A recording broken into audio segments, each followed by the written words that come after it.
So I'm a Capricorn, and partnerships formed now will go on to last the test of time. Beginnings are humble, but what you get in the long run will be rewarded.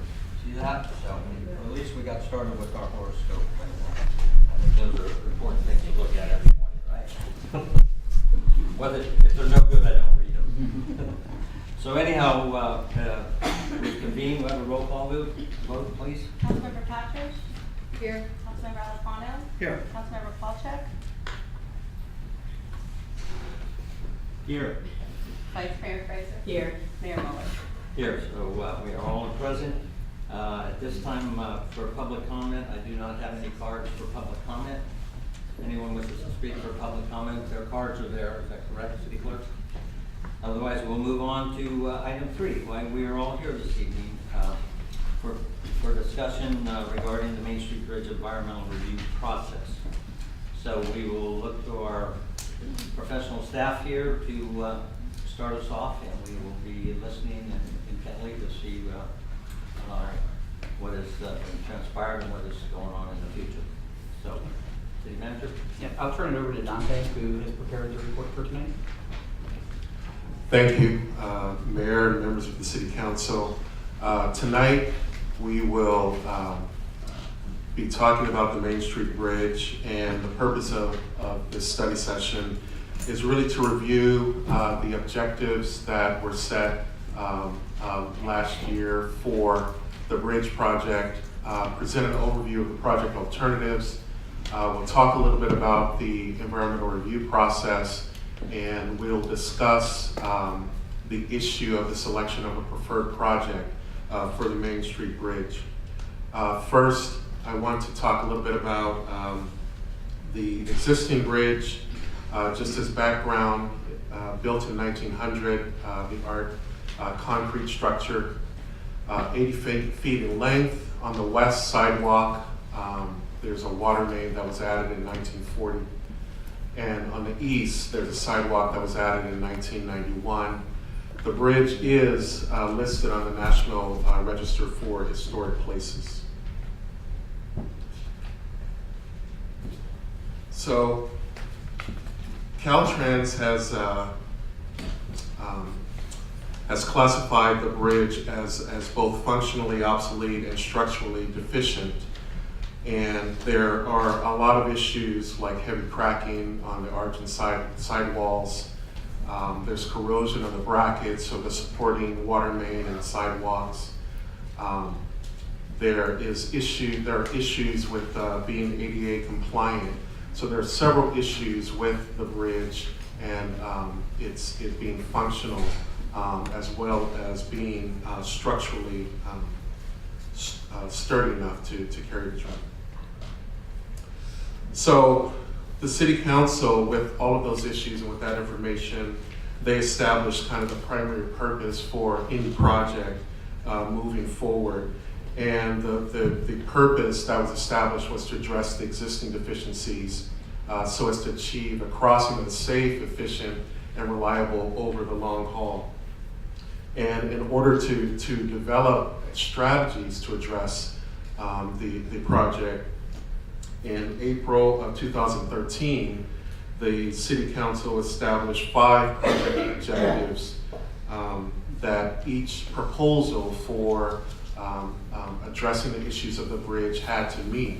And one of the objectives is that a bridge that is structurally sufficient and based on current design and seismic safety criteria, maintains a strategy that maintains at least one lane of traffic during construction, the use of federal funding to minimize fiscal impact to the city, a strategy that minimizes or avoids impacts during construction, and a strategy that minimizes and avoids environmental impacts, specifically to the Pillars Creek and ecosystem, and also the historic bridge. I want to just step back a little bit and talk just really briefly about the environmental process. And because of the funding that was contemplated being used for this project to minimize the fiscal impact of the city, there are a couple different layers of regulatory requirements that the city would have to meet. But generally, the environmental review process is guided by CEQA, which is the California Environmental Quality Act. And because federal funds were being contemplated, also NEPA, which is the National Environmental Policy Act.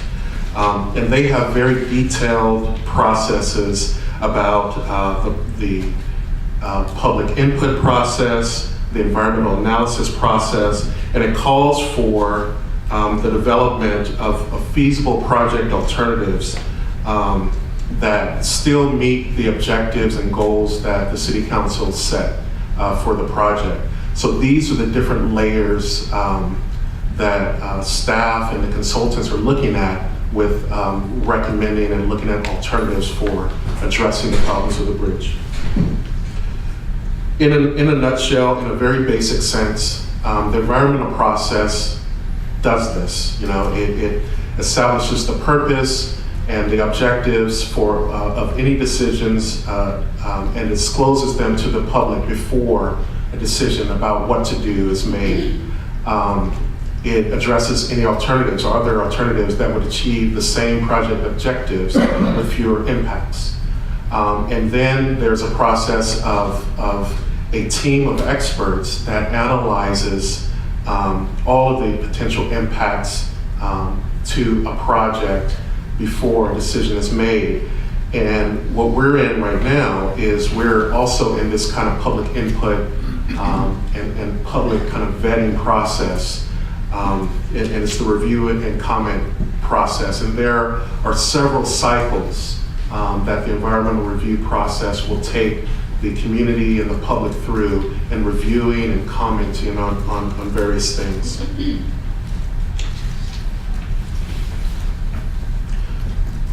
So with the objectives in place that were established by the City Council, you know, there's been a lot of talk about design options, you know, put the lane here, do this, do that.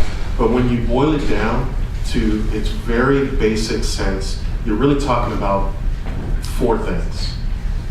You're talking about no project alternative. You're talking about a rehabilitation alternative, saving the arch. You're talking about rehabilitation widening alternative, that would be saving the arch also.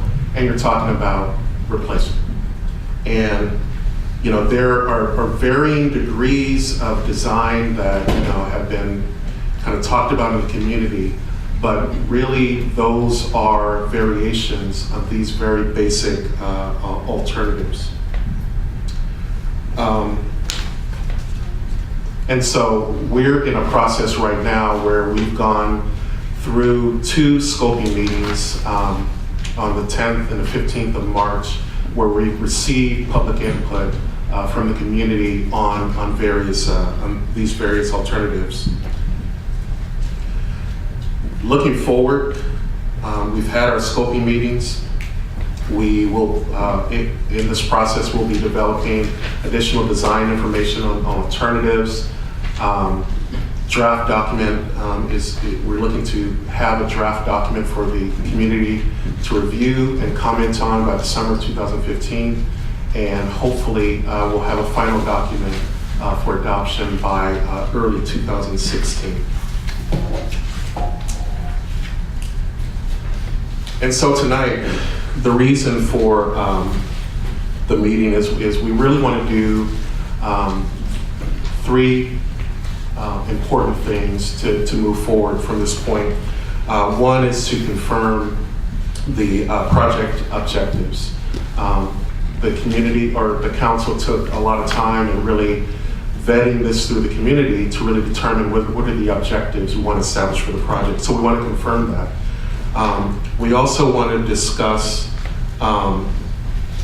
making the rehab widening alternative the city's preferred project alternative tonight. And lastly, we want to have concurrence that of the city's intent, of city staff's intent to begin the testing, the physical testing, that really all of these alternatives and really delving into them and figuring out if they're feasible will be based on the testing and whether these alternatives will stand up.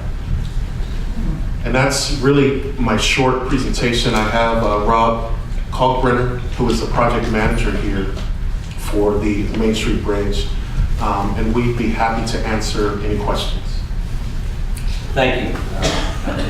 Do we have any questions of staff at this time? Yeah, or of Rob?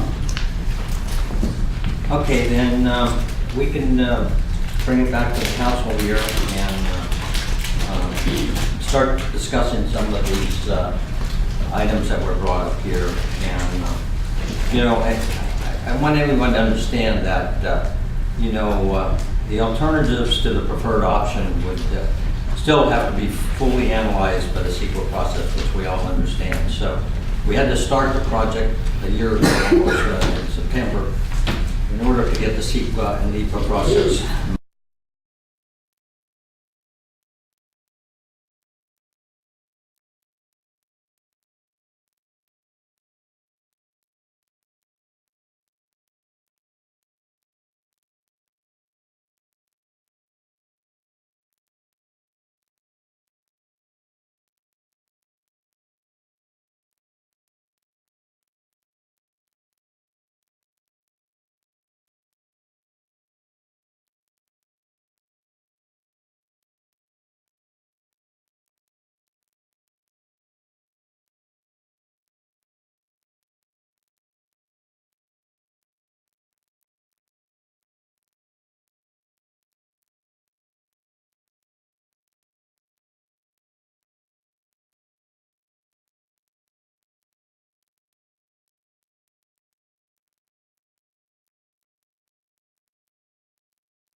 What our goals are. Now, the one thing, and I just keep it real simple, between option A, which is a rehab with safety improvements, and option B, which is a new bridge. The biggest, to me, advantage of a rehab, if it can work, is that in a summer, the work in the creek bed takes place for, I think it's May through October is where we go to creek bed. March through October, very limited period. Do the structural work underneath the bridge there, come out of there, and say in the quietest time of the year, say February, when things are quieter on Main Street, at that point take the road bed off, clean the arch out, visually inspect it, do whatever strengthening is needed to it, depending, because it hasn't been looked at inside for well over 100 years. Put a new road bed on, slightly wider, and reopen the bridge in somewhere and this is what we have to nail down, somewhere in the range of a month to 2 months. And I think we should be reasonable that things like this tend to take a little longer than what people project. If that could happen, and we're only closing Main Street in the wintertime for a month or two, I think that's much preferable to the possibility of option B, which is a new bridge, where if we don't do 2 pieces, one at a time, which creates a wider bridge, we just go in the summer and close Main Street, put a brand new bridge in. We shut Main Street down for the entire summer, and that's something we've not ever wanted to do. So the conclusion that I came up with in talking to this individual and others was that if a rehab option with moderate safety and alignment improvements could pass some critical tests, and the tests would have to be, number one, that the arch tests out safely and it's strong enough to last another 50, 75, 100 years, whatever the criteria is. Number two, that from an engineering standpoint, it can happen. That the engineers can go in there, do all the things we've talked about, and they also have to have a plan B, which is if, for example, the roadway comes off and they discover something wrong inside the arch, and they've said this, there has to be a plan B of how do you handle that situation. What might they have to do to put a slightly road bed on top? Do they have to do any strengthening on the sides of the arch? That has to be worked out. The last 2 items are funding. Let's just say, and we don't have a solid number for this option yet, but let's say the rehab of safety turns out to be $4 million, and the city can only get $1 million in funding, and I'm not a funding expert. That makes that a very unsuitable option. On the other hand, if the cost is $2 million and we can get $1.5 million, and we have to put in $500,000, whatever, then it's an option we can consider. And then the last, as I said, this has to work out to where it's not going to shut Main Street down for an extended period of time. We also agreed that if option A can't pass these tests for funding, for example, the arch doesn't test out properly, then we're forced to go to a new bridge, which means the arch has to be replaced. So in order to try and get this process back on track, and talking to quite a few people in the community, it seems to me if the council feels that option A, as we've discussed, is reasonable and could work and give us the safety improvements, secure the funding and all these other items, I think that should be, my feeling, our preferred alternative. We would then start the process to fully vet this concept, and if it continues to be successful, that's the path we follow. If it doesn't, and we all agree it's been given a fair test, then we would have to move to alternative B, which would be a new bridge. The one thing we talked about is, I said, well, what about sidewalks? And the people I've talked to aren't really concerned about sidewalks. They're not part of the historical bridge. They were added later. So the feeling is, as we've discussed at some of the meetings, sidewalks could be hung independently, supported off either end, and however they would end up being, but I would think we'd want to make sure the design looked similar to the bridge and looked historical in nature. So that's where we've gotten to this point, and my hope is that we can come together and in terms of a consensus saying alternative A seems reasonable. If it can pass the test, that'll become our preferred option, and then we continue to see if that in fact can work. But it's, again, I'm going to tell you right up front, it's not a simple process. We're not going to finish this in a few months. This is going to be a very long process. But my hope is that we can bring the community back together in one direction, and we can put this behind us. Thank you. I want to clarify something. This was his concept only. His opinion piece of the paper was his only. He did run it by me after the fact, but it wasn't like we discussed this or anything there. And with all respect, you know, it was what you have proposed as an individual and not as us as a council. And I just, you know, with respect, want to caution you that you don't want to get into too much details tonight because it may have implications both on grant funding and our ability to continue to maintain the traffic flow during construction. So personally, I'm not into the details tonight. I think that's too premature. It sounds good, but I think we have to look at our alternative options here to do what work we need to do legally, not illegally. And so I think we have to be careful there not to get into the details just yet. And you know, the consultants have really been working hard to prepare these studies, as Councilman Alfano mentioned. The environmental route process is necessary, but it is very, very technical, and it just doesn't happen. It takes a lot of energy, a lot of money, and a lot of time. As we talked about just in the environmental process, it could be 2016, 2017, which is not destroying the bridge next week. Let's get that clear there. And part of the environmental work and that we were doing right now will continue to look at the historic designation of the bridge and whether the project would have the negative impact on the historic value of the project. So those are just a couple of my highlights at the moment, and I'll let the other council members speak about it, and then we'll have some more comments tonight. Councilmember Patridge, would you like to start?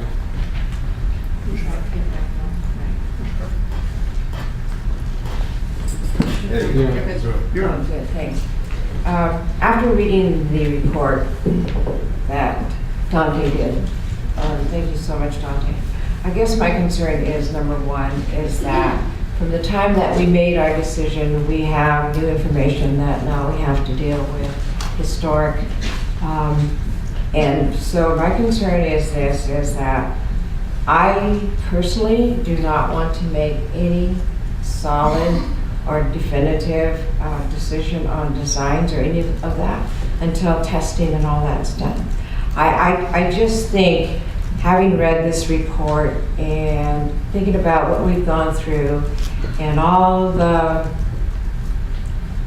rhetoric that's been going on and accusations and all this kind of stuff, I'm tired of it. So I think the one thing that we really need to do is to really go ahead and do the testing, find out structurally what really is, because that's really going to determine, after reading this from Dante, that what we're going to be able to do. If we sit here tonight and say, okay, we're going to do this, this, and this, and then in 2-4 months, whatever, they do the testing and they come back and say, you can't do that.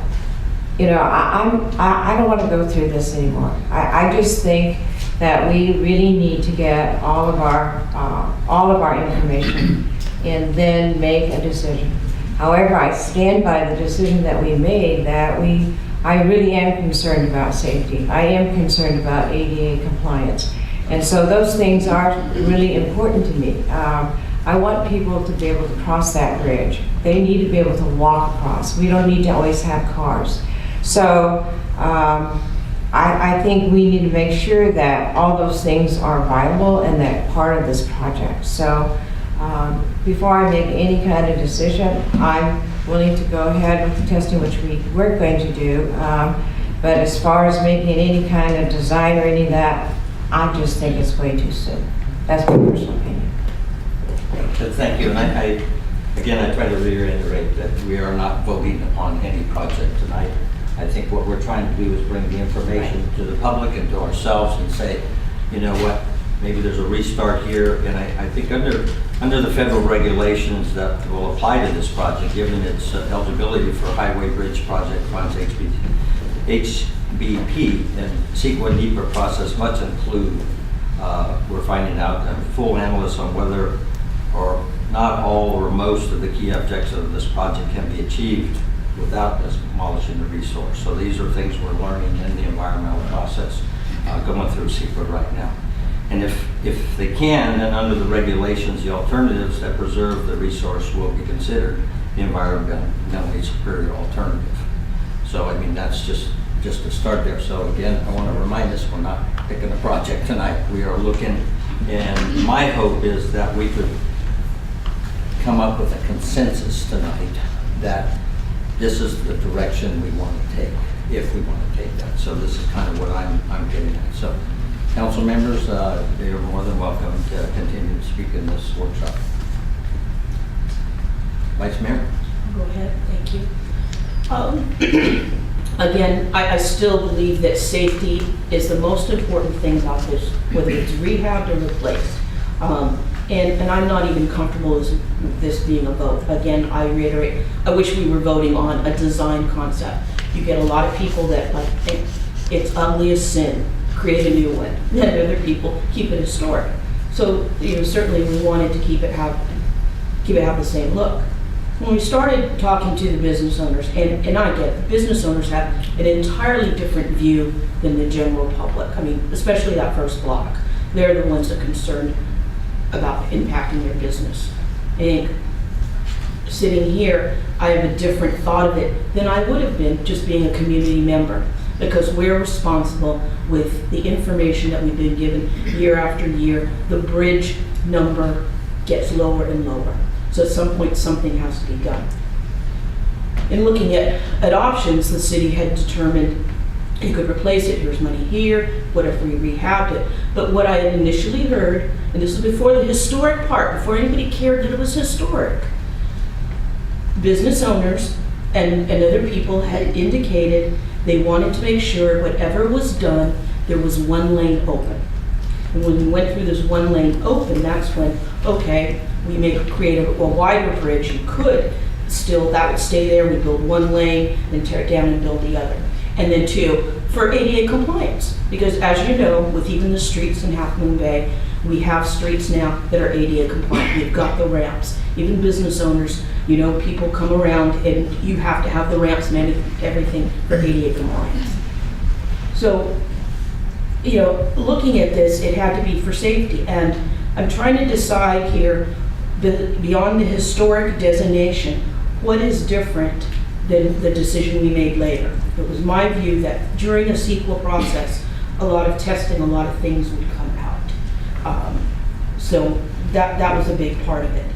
And then beyond the arch, there's the walls that are coming away from the creek. So I think we have to realize whether it's replaced or whether it's rehabbed, that bridge will be shut down because we have all those permits that we have to get, all of the environmental permits that have to be done, whether it's rehabbed or whether it's replaced. It's a long, long process, several years.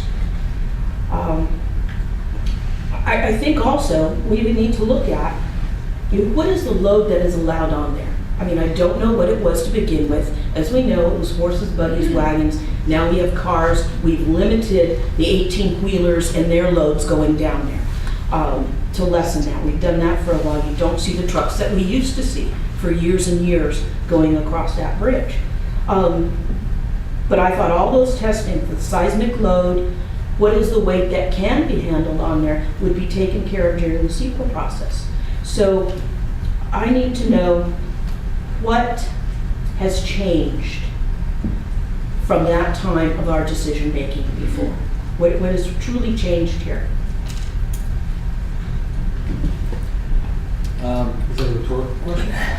If someone wants to answer it or take after other people Tony, would spoke. you like to comment on it? I'd also, mention about Yes. the process that Rob's been working on, and things do change. Yes, and Rob's here, who can also comment on anything that I missed. But I think what has changed is when the council looked at this the last time, the question was whether testing the structural integrity of the bridge was necessary given the choice of the council, the preferred option, which is at this juncture replacing the bridge. And based upon further analysis, it is our opinion at this juncture that it will be necessary to test the bridge to verify its functional or its structural integrity as part of the environmental review process, because under the regulations, under the federal regulations under which this project is being funded, if it turns out that you can achieve the basic objectives of the project and preserve the historic character of the bridge, then that becomes the environmentally superior alternative. And so rehabilitation will basically be the project that you're required to pursue if it turns out that the bridge is structurally salvageable. And so therefore, is our feeling that you really need to answer that threshold question before you can answer the question, do we replace the bridge or repair it? Because you have to try to repair it. And if you can, and address the safety issues and meet the primary objectives of the project, then that's what you have to do under these federal regulations. So moving forward with testing at this juncture seems prudent, because we'll need to have those answers. And if the testing shows that rehabilitating the bridge and fixing the safety issues can be done, and it can be done with a reasonable cost, then that would be the recommended option. So answering that question is a threshold issue that we think is prudent to resolve now. And given the circumstance, it just doesn't seem prudent also to consider replacing as the preferred option at this point, because the way the regulations are steering the city is toward rehabilitation if it's viable. Hopefully that gives you a little bit of an answer on the change, what has changed. Councilman Polchak. Thank you. So a couple of comments first. Who was it? Did the core samples? You got your hand up. You got your hand up. Nobody? Somebody? Anybody? Nobody? Okay. We will do them legally. Yeah. So just curious if everyone to volunteer.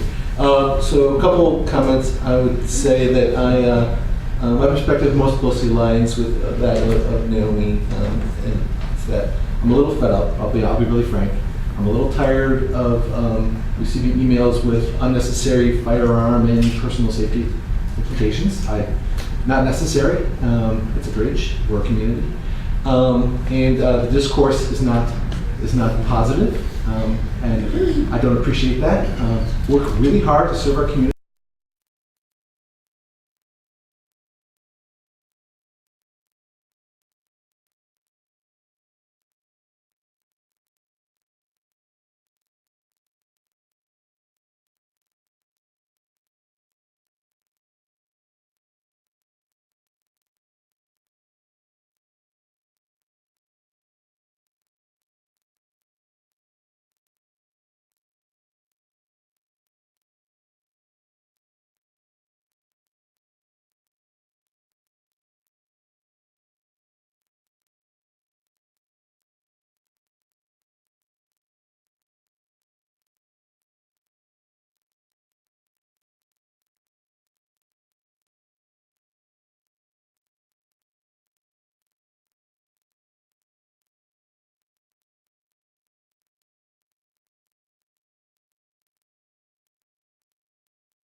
Doing that. If I could just have a process question, I'm just looking at our actions for tonight. I think there were three things that steer us back toward the first one, which was to just one slide preview, which is the first one is to evaluate the it was going through the purpose and goal. No, Recommendations are up on the wall. yeah, no, it was a project objectives. Was it not to confirm or affirm the project objectives? Is that right? Seems to me that should come Right. first. Just to confirm the project objectives. Right, and those are 1, 2, 3, 4, 5 items, and I'm not sure what slide it is, slide 6. And so, the first one being provide a bridge that is structurally sufficient based on current design standards, safety criteria. I agree with that. I don't think we should get into, gosh, I feel like a 11.5-foot lane, with all due respect, is a great lane. I don't know. It's like being at the SAM meeting and debating pipe width. We don't know what the right pipe width is. We'll have the engineers determine the right diameter of the pipe for the capacity, right? There are pipe engineers that will help us align the appropriate width for the appropriate safety standards for our community and for that road, and to still achieve the federal funding. Second item is maintain at least 1 lane of traffic during construction. Third is using federal funding to minimize fiscal impact. I think that's critical, minimizing the impact to the city. You know, if it wasn't that long ago, we were broke. And we came very near to considering insolvency. We find ourselves this year in the black, balanced budget, and we're able to spend real dollars on the community for parks and streets and other assets for it. So I think we need to, just because the economy is a little bit better doesn't mean we should throw our money away. We need to continue to be careful and diligent with that. I think minimizing impacts during construction to our downtown corridor is essential, and of course minimizing environmental impacts. Out of all of these, I'm comfortable with all those, but I would be open to modifying them if there's any interest on the council, and the only one I'd be open to modifying is the second one, which is maintaining a lane of traffic. And the reason being the need for speed. When we put that item in there about replacing or repairing the bridge, maintaining a lane slows it down. And I would, as opposed to a requirement, I might call it a preference, so that we can be flexible around it. And those are my comments. Thank you. Rob, would you like to add anything to staff's earlier statement, and maybe respond to the speed of that number 2 point there, please?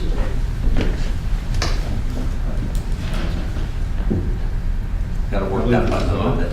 It's on, right? Got to be green. Green?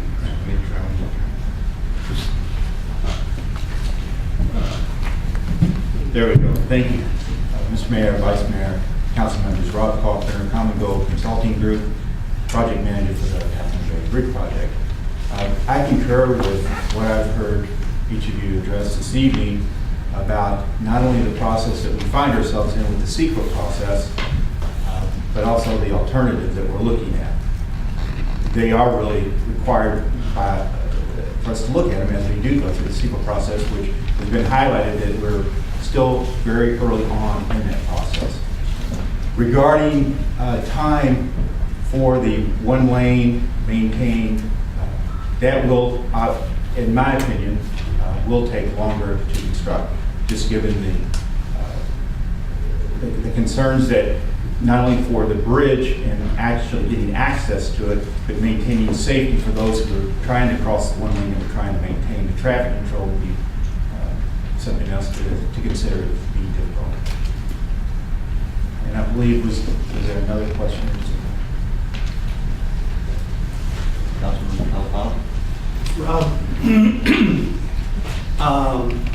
Correct me if I'm wrong, but I think you've said to me in the past, talking to your historical expert, that a community is allowed to rehabilitate a historical structure and has some latitude in terms of safety improvements and things of that nature. So when we talk about trying to, if it's possible, if the bridge arch tests out and so forth, that a design for the rehabilitation could include reasonable safety improvements, alignment improvements, ADA sidewalks and so forth, and that the project would still be true to the historical nature of the bridge. Am I correct in saying that? I think that it's fair to say that would be a goal that we would go for. I would just caution that there are a series of trade-offs that communities make about whether it's financial or whether it's safety. obviously safety is very important to everyone in this room, but there may be some trade-off that you'd either give for the historic structure or for the finances involved. But certainly, I would agree with your statement. Let me ask you, I don't even want to bring this up, but it seems like we're really, with the CEQA process moving along, we're really at the point where testing at this stage is very important to the process, which will take some time, and the staff's all nodding with me. Worst case scenario, if the tests, the legal tests would come back with scientific data saying this thing is not safe, then that could jeopardize our project big time. Is that correct? I would agree with that, yes. Then, if that happens, what would be our next steps if the integrity is not safe? We would still continue, we would still have to continue, excuse me for interrupting, we would still have to continue the CEQA process, correct? I would have to caution myself by saying that depending on how unsafe it was, in what varying degree. Okay, thank you. I just, yes, Vice Mayor? I'll put a finer point on that question. Could be a possibility that when we do this testing, who would be, if it is found deficient, worse than we think it could be, who makes the decision to shut it down? Is it the state?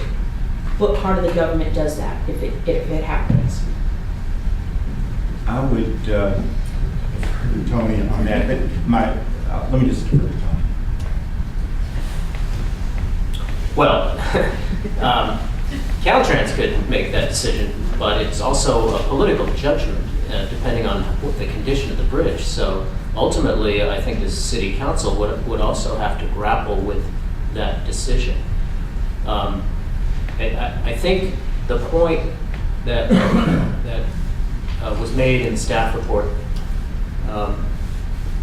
is that we have to do the testing to determine if the bridge can be rehabilitated before we decide to do the project, and if it can, and if the safety objectives of the project can be met with rehabilitation, then that's what the regulation is going to require.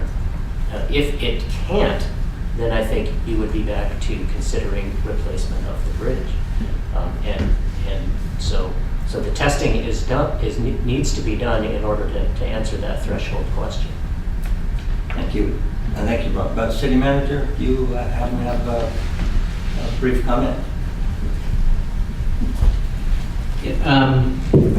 I do. So, being new in town and trying to come up to speed on this project as quickly as I could, my understanding of what happened back in September is you told the staff to go move forward with a process for the replacement of the bridge. What that did was kick into gear us working through the CEQA and NEPA requirements. When as staff we looked at those and we were looking at the alternatives that were available, we recognized that we needed to look at the idea of, can we save the arch, which is the historic portion of the bridge, which is my understanding.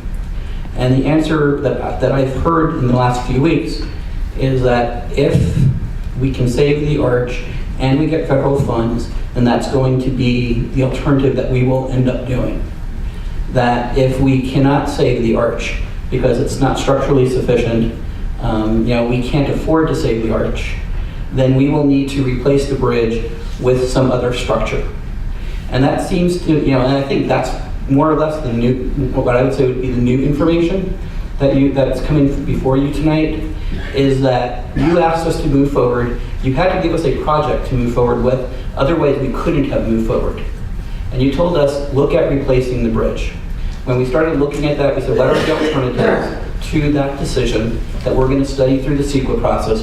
We're bringing you those tonight, and what we're also bringing you back tonight is based on the NEPA process for federal money, that if the bridge, the arch can be saved, we will do what would be reasonably expected of a city to save that.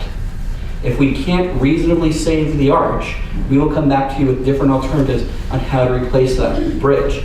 It may be, it may be trying to put up a more modern bridge that looks exactly like the one we have. It may be putting up a more modern bridge that's slightly wider. It may be putting up one that has pedestrian walkways inside the barriers. We don't know that answer yet, and I wouldn't expect the city council to make a decision tonight as to what the final aspect of the bridge would be. But what we wanted to make sure, because as I said, being new here, and I, reading the newspapers and hearing all the comments, that we wanted to make sure that the community understood that the first test we need to pass is that structure savable? And that's the first thing we're going to be doing. And we need to start testing it, and that's where we're coming to you tonight, to let you know we're going to start that testing process, to let the public know we're going to start that testing process. Based on that, we will have more information. Based on that more information, we'll come back to council with the alternatives that we think the city council can move forward with.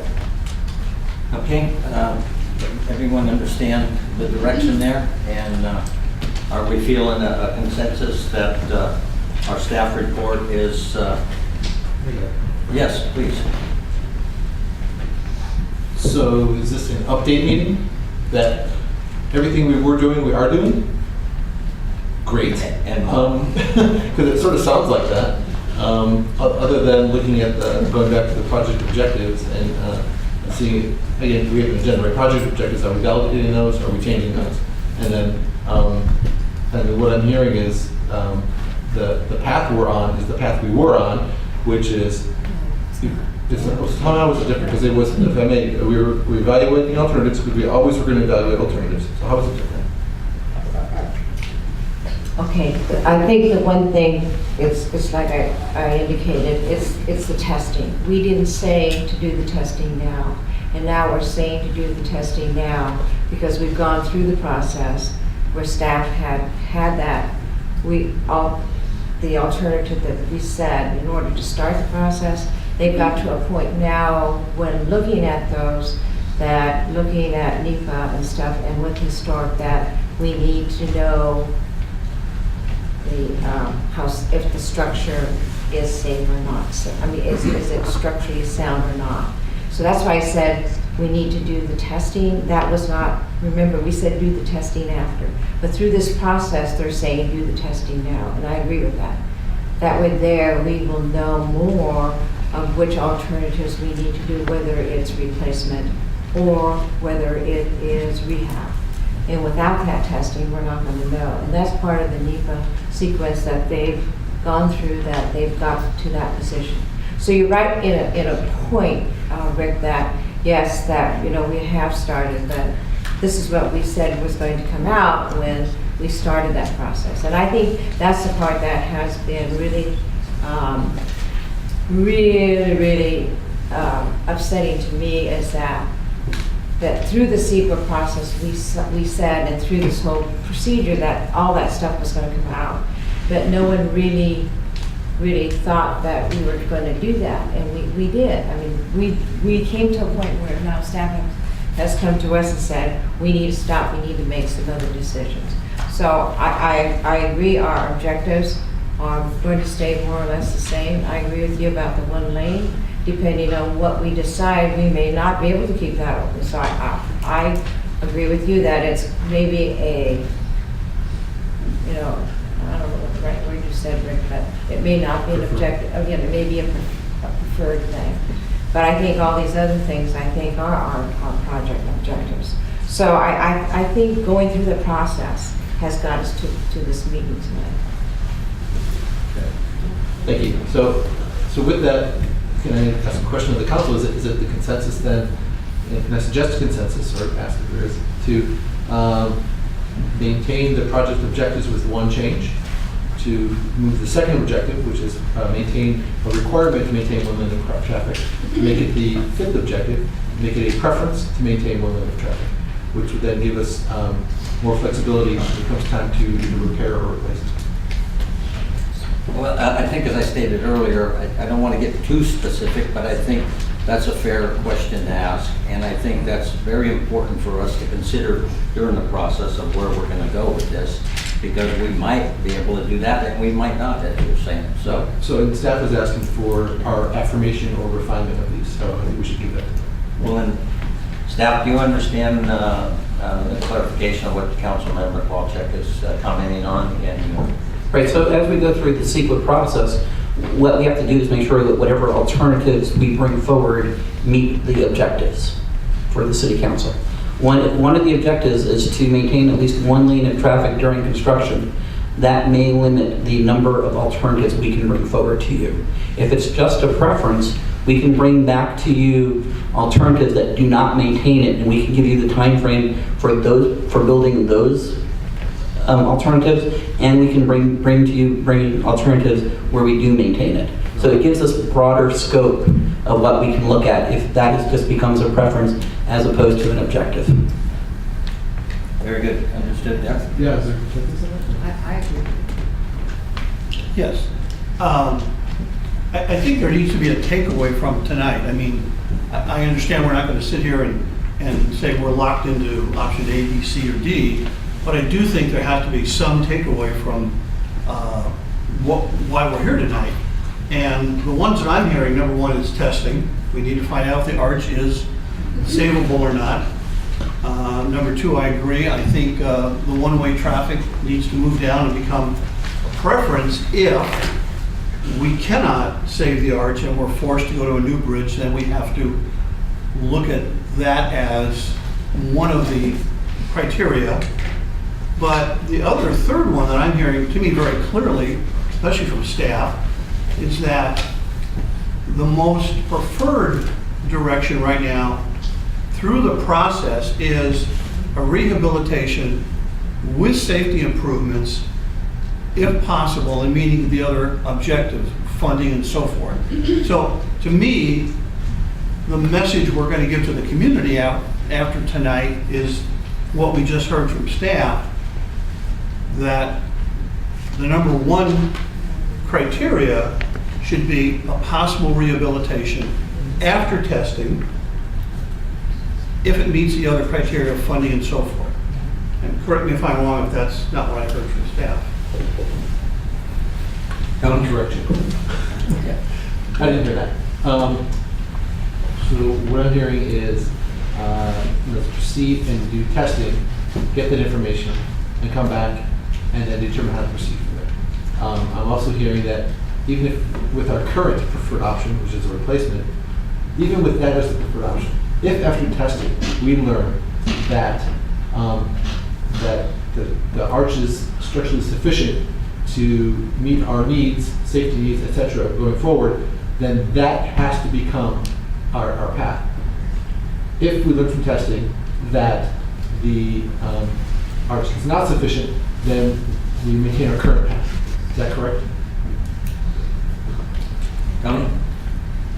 Well, that's correct. If the testing discloses that the bridge cannot be salvageable, cannot be salvaged or rehabilitated rather, then I think you would be turning your attention to replacement as the likely option. So I think to summarize, rehabilitation would become the most likely option, assuming that the testing is favorable for rehabilitation. The other direction I think that the staff would like to receive from the council is to proceed at this time with testing, and just given the amount of attention that that particular issue has received, to have an independent firm perform the testing so that there's no doubt that the firm that does the testing is not going to be designing the project to reduce or to eliminate the claim rather that the engineer testing the bridge has some stake in the outcome of the testing. Thank you. And I think, we could continue to rehash, but I think, can we agree on that testing now? Yeah, Consensus? no doubt. Yeah. Okay, so I think that's a very important part of this whole CEQA process with the staff. And I don't think any formal direction from the Right. council is required, but if The that's the council consensus is consensus, to that's where move forward. That's how we'll move forward. And then the other 1 and 2 in the staff's recommendation up there is pretty much what we've discussed here this evening, that we're going to continue to move forward in a reasonable range of alternatives, and we're looking at, is that correct? Yes, and I also think that formal council action on that is not necessary at this juncture, because as required by the CEQA process, you will be considering alternatives to whatever project turns out to be the preferred project for purposes of Good. initially designing the project. Al?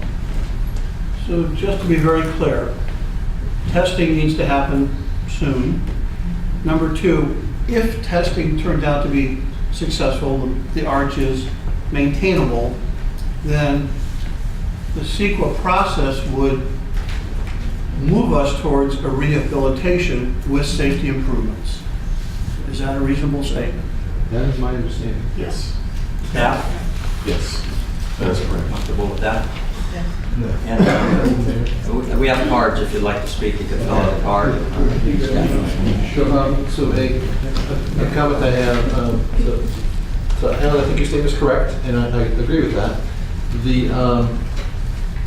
Continuing with our process. But it's and what standards do they meet? It is our project objectives, right? Which is first being structural sufficiency and safety. That being number two is going to be safety that allows us to obtain federal financing and minimize fiscal impact to the city. And then, whether we didn't come up tonight, but that does include the idea that if we self-fund a repair, that also means that evermore in perpetuity we cannot get federal funding. So that's important to remember. And then minimizing impacts during construction. So those are the criteria that are used to evaluate the option. And if the testing does come back and say, you know what, we can put the appropriate lane width on there, maintain the right of way, et cetera, it's a design that works, then through the CEQA process, the process that we're following, that then becomes the path we go down.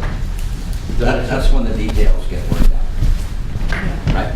That's when Alan gets to size the pipe and the lane width. Okay. No, I'm agreeing with the mayor. I don't want us to get into the details. I think we're just talking about the general process from where we are now, moving forward. So I think the community has a feeling of where we're headed. And I think staff has summed it up very well. But just as Rick got through saying, there's a whole lot of more things that come out. It might test out okay, but they're saying, well, the platform can't be any more than 20 feet wide. You can only have X foot wide lanes, and that's not going to work. Well, that changes things. So there's going to be things that we're going to learn at each stage. So this is simply a higher level direction, I think, that staff's giving us, that we're giving to the community, and the process will continue. Thank you. Public cards here on the agenda item. George, will you step first, please? Okay. Good evening. George Buter for Redondo Beach Road. First of all, I'll start off with I'm pleased by hearing. I'm pleased at hearing this and what's done is done, but I'd love to have heard this a year ago. But I have a lot of questions. I have three very fundamental questions. One regards to testing criteria. First of all, I'd like to know if we can make that public, because testing is a very broad term. It can include some things and not include others. And to Tony's point, we don't need any more nagging and bitching and moaning. We want to make sure everything is on the up and up. I think it's everybody's best interest if we can make that criteria public. And if you are willing to accept outside criteria as an entry if something is missing from ours. Number two, the question would be, what are we looking at in terms of cost on the testing? I guess that's going to be how extensive it is required that we do, but if we have a ballpark, for example, Wayside's got 5 bridges, and 2 equestrians, if they're testing for $159,000. So we know that ours is going to be below that, but how much below, I don't know. I'm not an expert in that area. And then the third question, it's kind of a stumper for me, but I'm going to ask it anyway. What impact does this have on the two measures that this council placed on the June ballot, or vice versa? What impact will those two measures that this council placed on the June ballot have on this process at this point in time, based on the direction that you're looking to go? Thank you. Thank you. I think we can respond to that at the finish of comments. Chad Hooker, please. And followed by David Logan.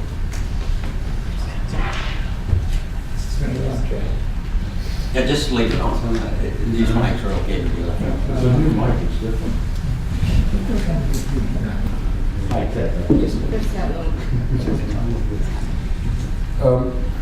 I'd like to echo George's comment that I think, let's not be lost in the idea that testing is a word that just means something. What does it mean to test that bridge? If you think about how old it is, how old the concrete is, how old the steel is, and then you look at in your project objectives, the bridge that is structurally sufficient. This is not ideal, but sufficient on current design and seismic standards. Think about a 57 Chevy and testing it to today's car standards. So if the wrong standards are written for these tests, or if the criterion by which it is tested is then measured against some ideal modern day engineering standards, you might as well not test it because it's not going to pass. So I think it's really worth thinking about what you're trying to accomplish there. If it was an old covered wooden bridge that had a certain look to it, you would know what tests it wouldn't possibly pass, but you still want to save your old bridge. And that's really, I think, a great deal of the community objective here.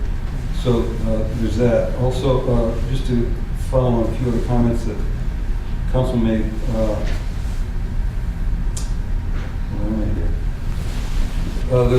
Marina was, I believe, was saying that she thought that the CEQA NEPA process would bring us to doing this testing anyway. And although the CEQA and NEPA processes will require that we're evaluating an alternative to demolishing the bridge, CEQA and NEPA certainly are environmental considerations, but not evaluations of the structural integrity of the bridge. So a re-evaluation of the bridge in the structural sense, once again, comes back to whomever the city selects as the engineers to write the criteria and how the testing is done.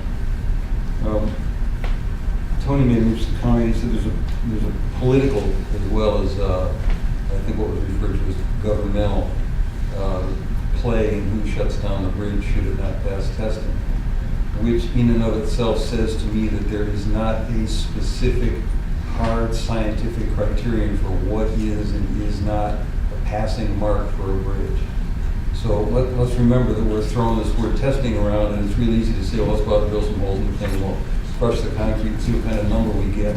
But there's a lot more to a bridge and the seismic and structural integrity to it than just the crushability of the concrete. So I really think some serious homework needs to be done to determine what the test is. The question came up of whether it would take longer if you had one lane open for traffic. Keeping in mind that right now the general sense on council seems to be that the bridge is too narrow and the only thing that's separating lanes of traffic is a paint line. If you saw cut the concrete down that paint line and put workers on one side of the cars and the other, you got a pretty weird situation. So absent tearing the guardrails off the bridge and making a construction project out of just one half of it at a time, I don't see how it would even be safe to keep one lane. Thank you. We're doing the timer? Yes. Okay, so We need you to conclude, please. okay, I will.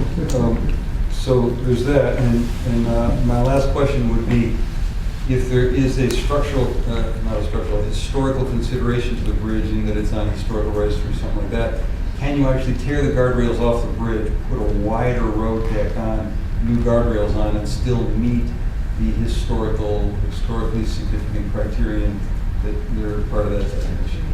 Thank you for your comments. David, please.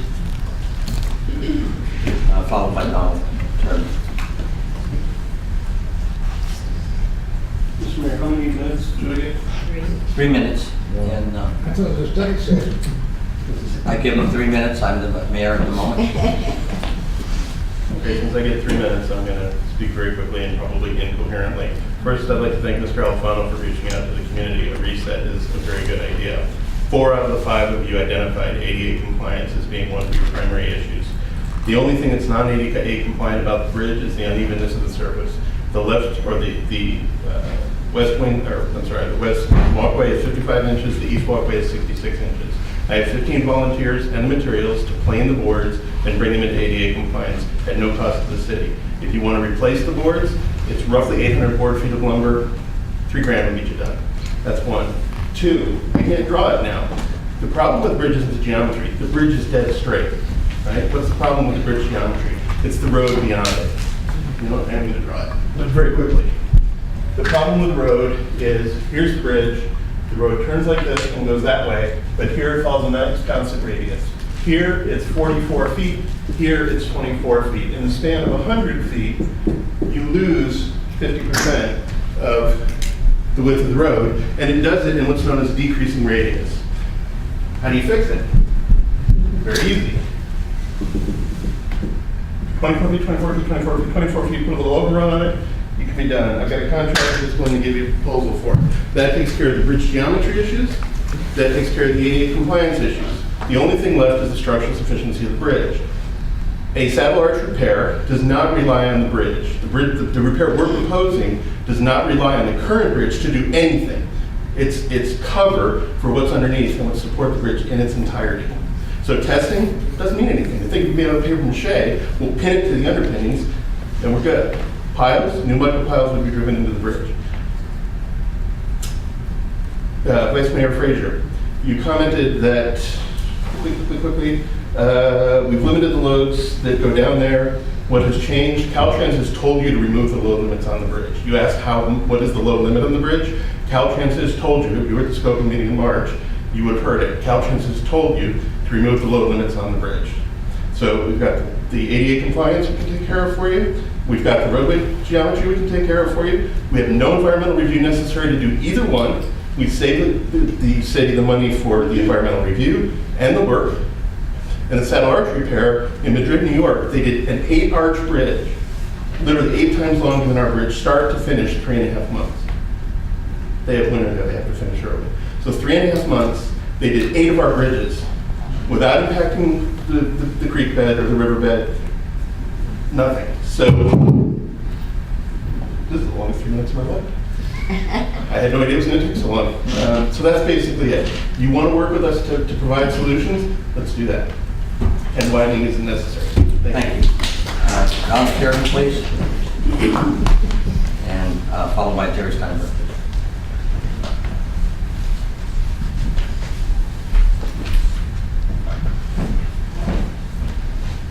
Good evening, Council. I just spent the last couple of days with some other Half Bay people up in Goldtown, Columbia. I came back this afternoon for this meeting. Columbia is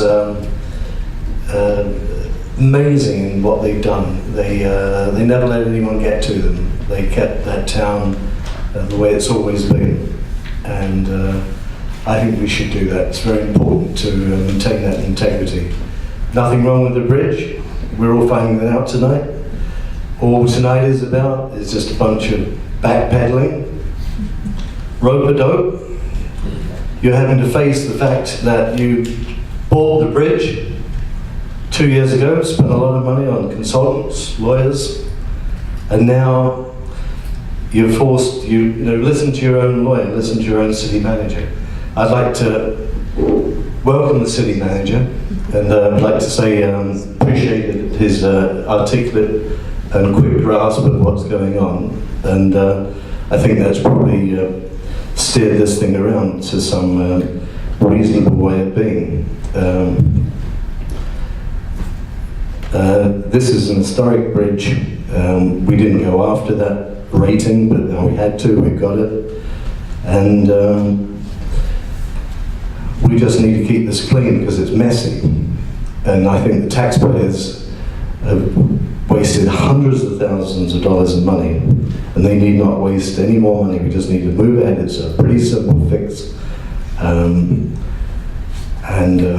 There's a lot of people in the community that would be willing to help rehab that bridge in various different ways.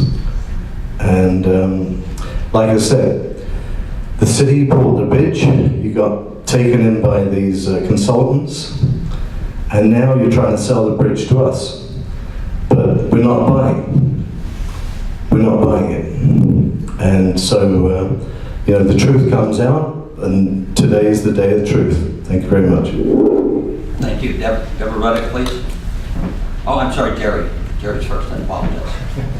I called him, put the card down. Followed by Deborah. Well, I just had a few comments in prepare, so just go right off the cuff. Mike's on. Green's on. Yeah, green's on. I am an engineer, and I can actually spell it. And it's pretty obvious that the testing is too general a term. I spoke with the engineer who isn't here tonight from URS about putting a load on it, finding out what the load would be. He claimed that he had investigated that and found that because the deck was flexible, that there wasn't any way to really find out what the load capacity was. Just quoting what he said, you can verify it. The second thing on the testing is, it's almost like, a physician, you're a patient, you come to the physician, and does he give you medication or does he recommend surgery? And it's the same thing we have here.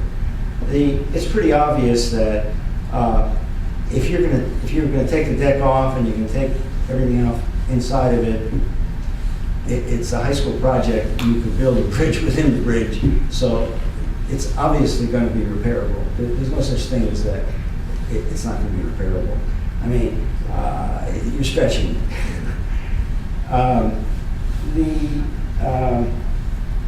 Let's see. I also talked with the engineer about the cracks on the side, and most of the time, in my experience, you would run instrumentation. You would put just gauges on it and see when the load goes over, does the crack gets bigger, and what the problem is. He indicated that with the concrete structure that it would be very expensive. He had talked to some people and that it wasn't possible to do.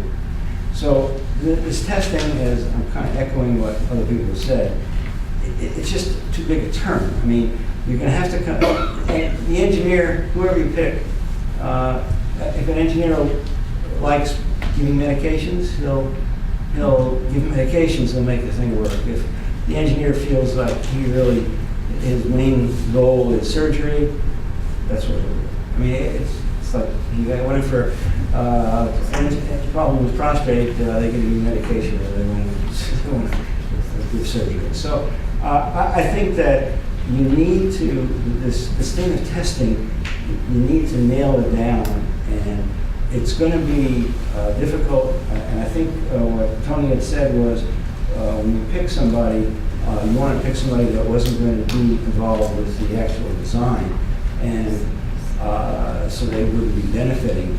But you're also going to have to be looking for a testing firm that is not known to always recommend rebuilding something. You're going to have, it's not such an easy task. That's going to be part of the issue. That's all. Thank you. Now Deborah Ruddick, please. Good evening. I have a question for staff. I see that in the staff report, when you're referring to NEPA, you're referring to an EA, environmental assessment. Why are you not calling it an environmental impact statement? Go ahead, finish up. Okay. Because based on my experience with some fairly major restoration projects with the state and working with the AG's office, when doing an environmental impact statement, you have to evaluate each alternative in your reasonable range to the same level of detail, unless you eliminate an alternative up front as having, a fatal flaw. So there's a statement in here that CEQA and NEPA are similar. In fact, NEPA has a much more rigorous requirement for evaluating alternatives. Each one has to be evaluated to the same level of detail. Very, very rigorous. I also think it would be preferable, I'm using preferable, I should say, proposed. I think it's wrong to refer to the replacement or rehabilitation as a preferred project. The Attorney General's office has told us at the Coastal Conservancy that we're not allowed to use that term. We have to use the term the proposed project.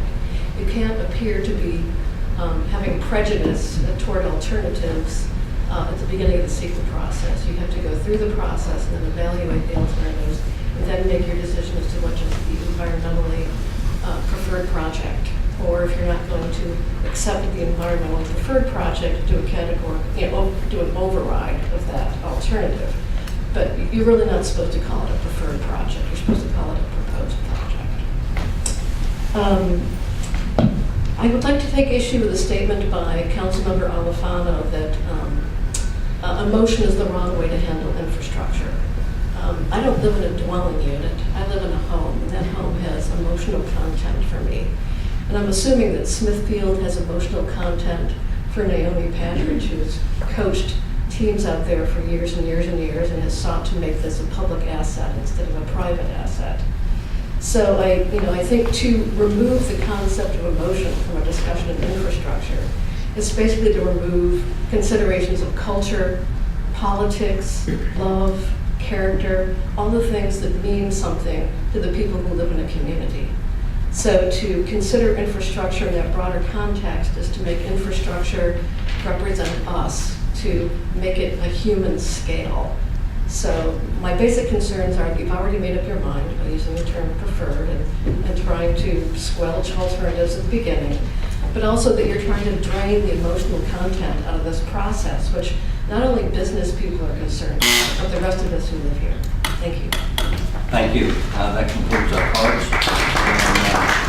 And, this time, if staff would like to respond to a couple of comments, I think some were kind of repetitious regarding testing, but as I understand it, and I've reviewed it, the CEQA and NEPA process requires testing. Simple as that.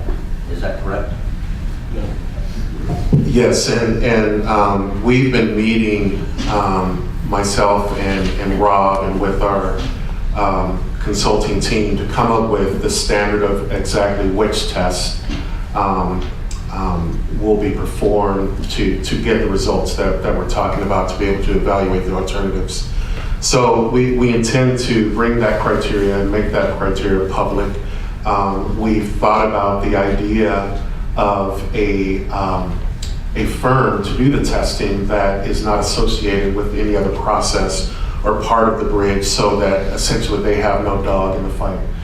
So we'll bring that forward to make that fair. The other issues that were brought up were, and I'll let Rob talk a little bit about the EIS versus the EA process. Or Tony, would you like to talk? Yeah, I could address that. The EA is the environmental assessment, which is a tier of environmental review under NEPA, my understanding.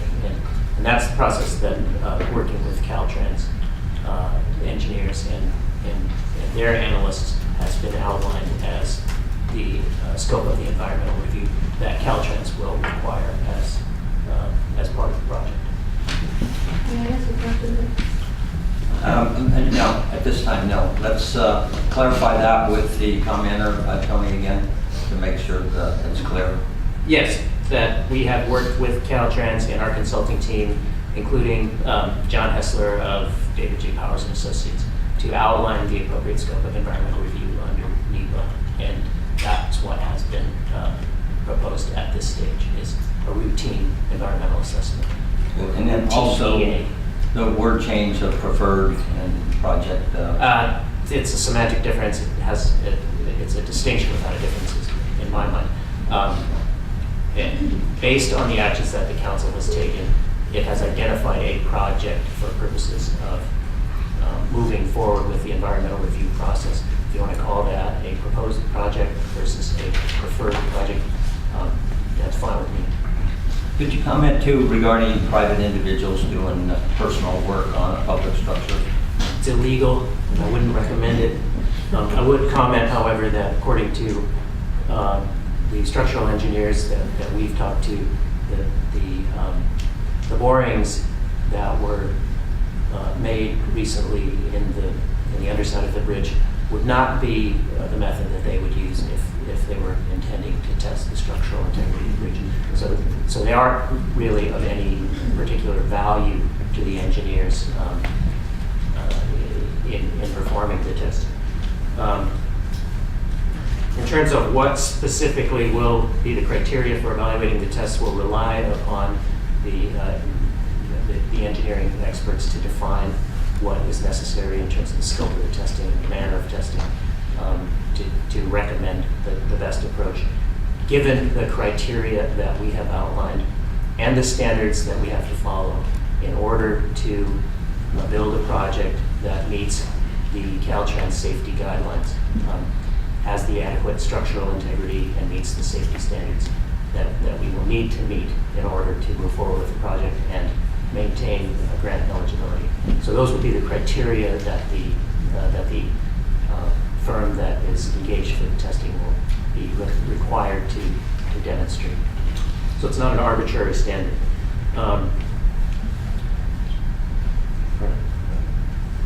I think the question was, what is the impact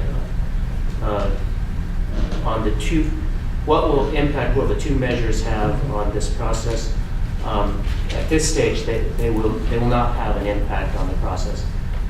It is possible, however, that should measure F or the ballot measure, which may be on the ballot in November, should either of those pass, then in order to move forward with a project that includes safety improvements that would amount to enlarging the structure in any manner, that you would need to have yet another election and another popular vote on whether or not to move forward with that project.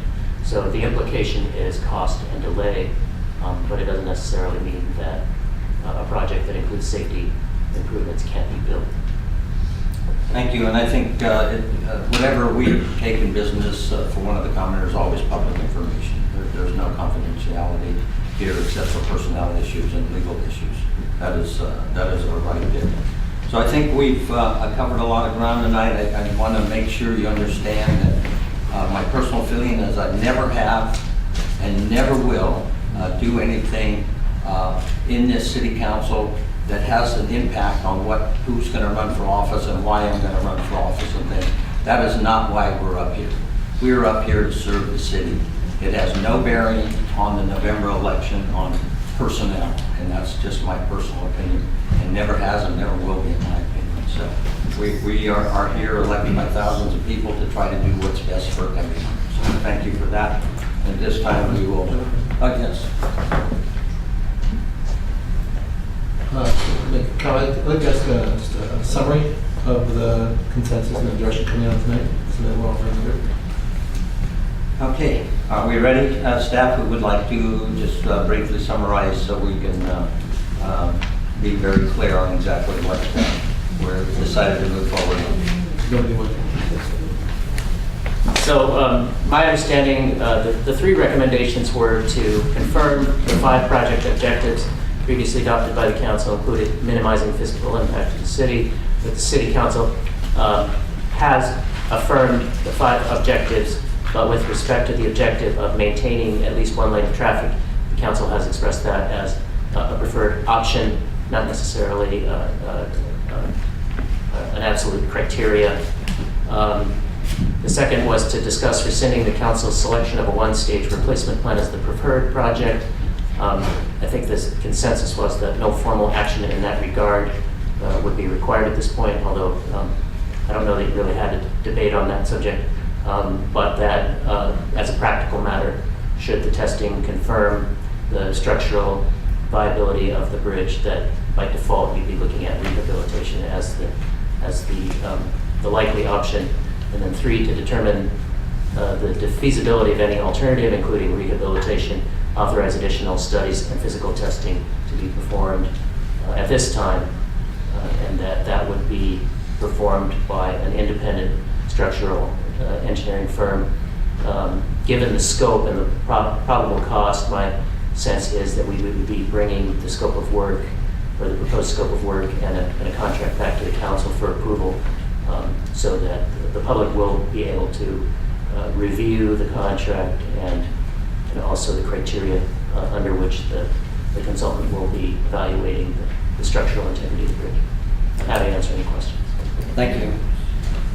Yes, Councilmember Pappas?